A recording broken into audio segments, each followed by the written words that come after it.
Hey guys, it's Raymond here. First things first is Merry Christmas, Happy Holidays, because it will be Christmas Eve by the time this video goes up.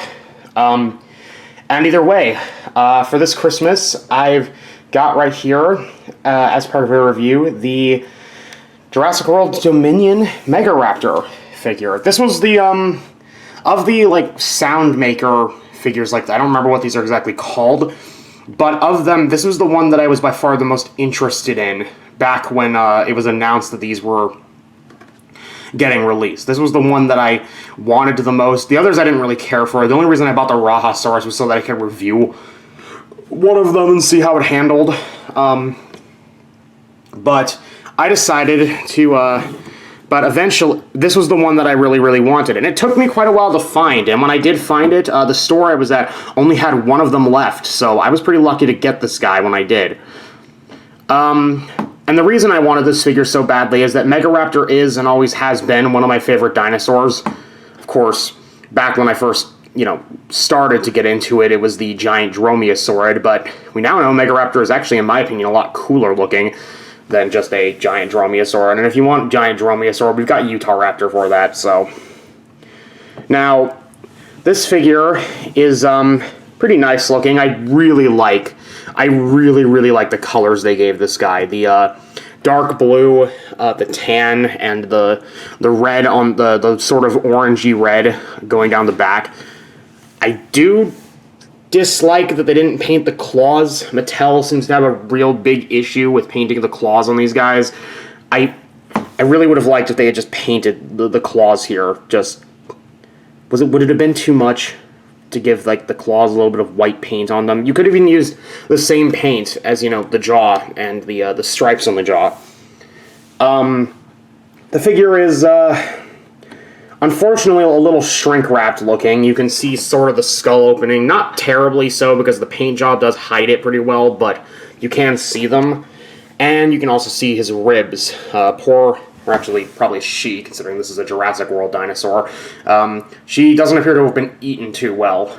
I do like they gave it feathers. They didn't, obviously, extensively feather it, and there is no evidence that Megaraptor actually had feathers. But if Megaraptor is a basal Coelurosaurian, which is one of the ideas being thrown around, then these would definitely be possible. They did, of course, kind of half-ass the feathering, because it's Mattel, what'd you expect? They just sort of threw some on the head, threw some on the back, threw some on the arms, and threw some on the tail.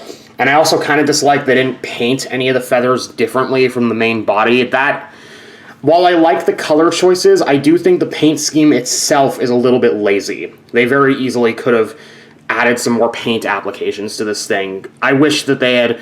You can keep these feathering. You can keep that the same color, because you could make the argument, even though there is scalation detail here, that this whole front half is supposed to be feathered. But if that's the case, then really you should have done that same blue paint on the tail feathers back here. At least that's what I think. But, of course, I'm not Mattel, so I'm not the one who gets to decide that. Oh, and for those who want it, here is his DNA thing for the Jurassic World Facts app.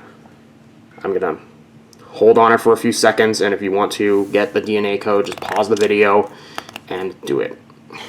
But, of course, the main gimmick with the Megaraptor is that he does make noise, if I can remember how to get him to do it.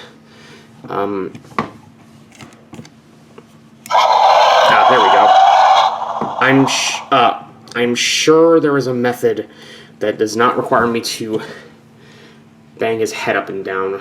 I could have sworn that, like, swinging the arms around caused him to make them. I guess not. Okay, we gotta...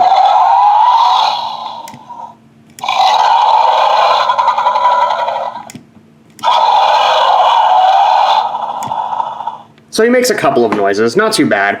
Although I do kind of dislike that because of this you can't close his jaw correctly. Like, you can close it, but there's nothing stopping it from just falling open again. I do kind of dislike that. And of course his head is basically has no movement because of the spring here to keep his head in that spring-loaded position. His arms are on ball joints though, which is very nice. Well, kind of on ball joints. Well, okay, they all... They are on ball joints, but they're kind of stiff ball joints, and I don't know whether that's just because I haven't been playing with this guy for a while. I just kind of have had him sitting on my shelf, or just whatever. But his arms are ball jointed. His legs, well, they're basically stuck in place, and like others, you can rotate the tail should you really, really want to. But overall, other than some small little nitpicks I have with this figure, I actually really enjoy this one. I think this one's one of the better, I think probably my favorite of the sound-making figures from both of the Dominion-based lines that I've looked at, because I do have a couple of others lined up for review later as well. So if you want to go get this guy, go right ahead. I think he's worth it. If you're not fond of it, then of course you can just skip out on him.